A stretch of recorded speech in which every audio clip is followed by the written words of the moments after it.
Hey guys, long time no see, eh? Yeah, I'm a little bit slower now in the summer, but I'm still working on the 74 TR6, just a little bit slower. Anyways, today I had an interesting experience and I wanted to share it with you guys. I went to buy a used engine, a TR6 engine, which you're gonna see later in my videos. You're gonna figure out what that is for. But I went to buy it from a guy who I actually knew, not in person, but I knew from Facebook and from previous year's car shows.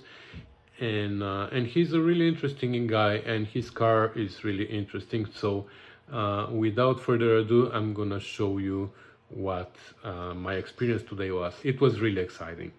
Okay, so we're here with Paul Martin.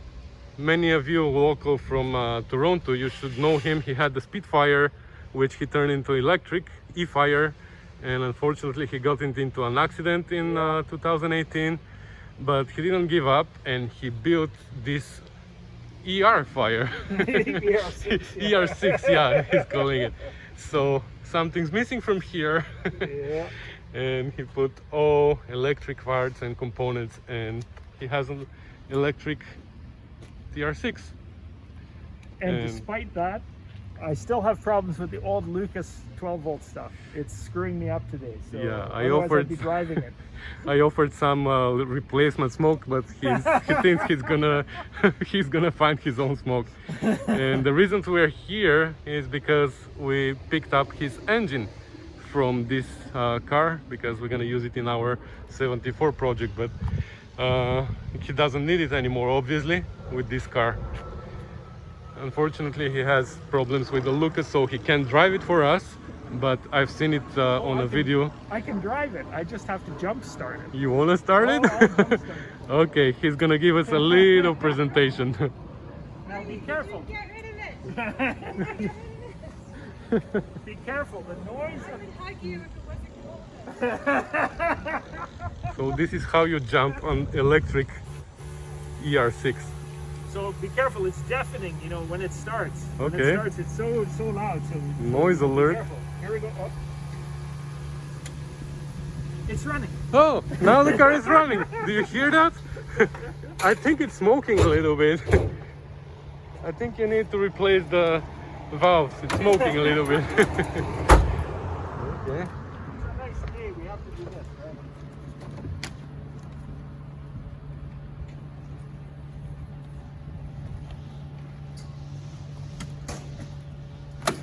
Now I have no brake lights or signal or anything like that.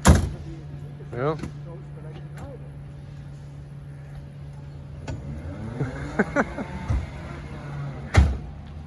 it. Oops. Watch this. That's fast.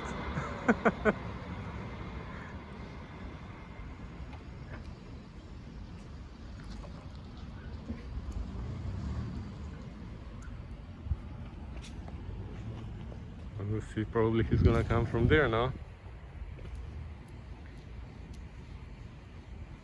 There you go.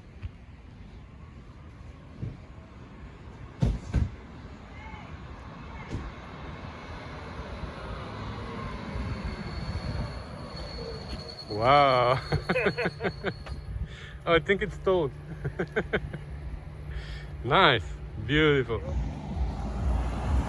Actually, we're gonna go for a ride. Yeah, we can only go around the block because, of course. Ready? Okay. Are we driving in first or third? Yeah, that's in first. Wow. Now you see, I just popped it out of gear there. It doesn't stay in first very well.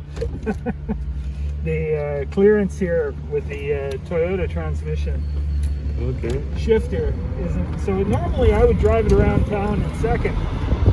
And you see, it takes. But I mean, I can put it in fourth if we want. Okay. Come on. There we are. Whoa, I put it in reverse. I can put it in fourth. And you see, there's nothing to stall.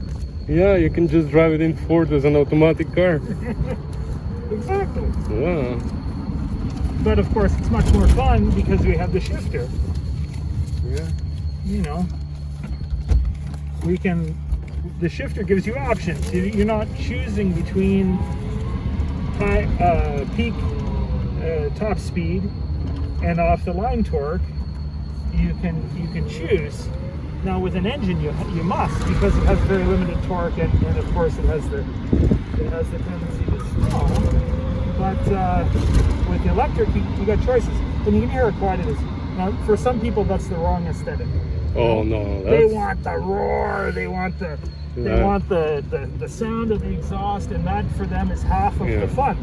But for me, it never was fun. It was making me deaf. Yeah. Well, I like them both ways. And you see here, so you notice, right now the needle's going this way. That means we're putting energy in the battery. Okay. And if we go this way, we're taking energy out of the battery. That's the current. And the current is proportional to the power. So, because the voltage here is almost flat, it's running 109 volts there. Normally it's 130? What is it normally? No, the voltage here it flattens around 3.2 volts a cell times 33 cells, whatever that works out to. Okay. You see, I have all of these displays here. They're a little bit hard to see in the bright sun. Yeah. But what they do is they're groups of either 5 or 6 batteries that I can compare against one another and make sure I don't have any that are behaving funny, that are having a problem. Yeah. And I have to monitor this carefully because these batteries now are quite old. They were bought in 2014. They drove 16,000 miles in the other car. And, you know, they have seen a lot of charges and discharges. And then they sat, which is not good for them. They sat a long time. Yeah. They sat at the right state of charge, which for a lithium battery is about 50%. You don't want it to be full. You don't want it to be empty. You want it to be about 50% when you store it. But they sat that way for about 2 years. And then some of them were used in other projects. So one of them, one group of 4 cells was used in a solar charge storage thing up at our farm. Another was used as kind of another group of 8 was used in kind of a portable generator arrangement that I had with an inverter, so that we could, you know, run the compressor for construction projects and stuff like that without having to make noise. And so some of them had more charge in them than others, and I had to spend a lot of time balancing them. And they're still not perfectly balanced. So, but the car, you know, I'm taking it easy because I don't have any lights in it. You know, it's not really a good idea to drive it much right now. But the car performance is, you know, it's not up to what the 6 was capable of before, but it's still a lot of fun. And the instant torque that you get, and I have a low attack setting because I was having problems with the thing that measures the position of the throttle. The accelerator cable, I was having trouble with it. It was making noise. So I've recently replaced it. I haven't changed the settings. I have it set very gently right now. But when you don't, you know, you can feel that it has a very flat torque curve.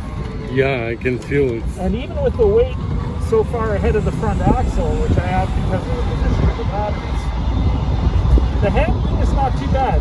I don't notice a difference. I'm not a performance driver by any stretch of the imagination. It should, whatever that is, oversteer badly because of the weight position, but I don't notice it at all. The car sticks to the road quite well. Not as good as the Spitfire. The Spitfire was better. Yeah. But, you know, pretty good. I can't complain. So... Okay, nice. Yeah. I'm liking it. It's going to take more work, of course. Yeah. These are projects, right? They're never done. Yeah. What about the insurance? Yeah, insurance was a big problem. Now you see, my key switch is doing nothing because I hotwired the car for you. But we'll go talk while I disconnect it. Yeah, insurance is a big problem, especially in Ontario.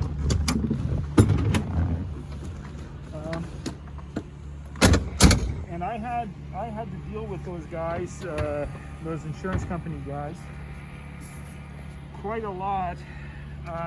And in fact, I had to make a complaint against the insurance industry to finally find somebody that would insure me. Oh, wow. When I started making the noise, I can shut off my little, there we go, my little hot wire. When I started making a noise, they took me seriously and they found me somebody to insure me. But you know, the car, unmodified, it's $300 a year from Hagerty. You know, the guys that are insuring, and agreed value, a beautiful policy, limited number of kilometers a year, but that's fine. But Hagerty will not insure it electric. Wow. So I had to find somebody else, and the somebody else, you know, they have more restrictive terms and so on. But it's more money. It's $1,100 a year. Okay. But what's interesting is that Hagerty, let's say that I took the 6 out of this and I put in, oh, I don't know, some big 8 that you could squeeze in there with a shoehorn. Yeah. As long as it's under 450 horsepower, Hagerty will insure it $600. No problem. Yeah. So you see, it makes no sense. It's kind of safer than it was before. Absolutely, and it's something new for everybody. I guess soon it's gonna be much more easier. But you're like the pioneer in this area. This is my problem. If I lived in BC, insuring it is no problem. The provincial scheme there, they insure them easily, and there are many. Right? Okay. But it's more popular there because they're worried about air quality. Yeah, like absolutely. That's the future. That's where we're heading. So I mean, you can't get better with air quality with it than this. There's no tailpipe at all. Yeah. So what? I hope I'm gonna have the tailpipe. Okay. So thank you very much, Martin. You're welcome. So that's about it. We're gonna post this as a separate video, I guess, because it's interesting. Okay, guys. Thanks for watching, and we'll see you next time.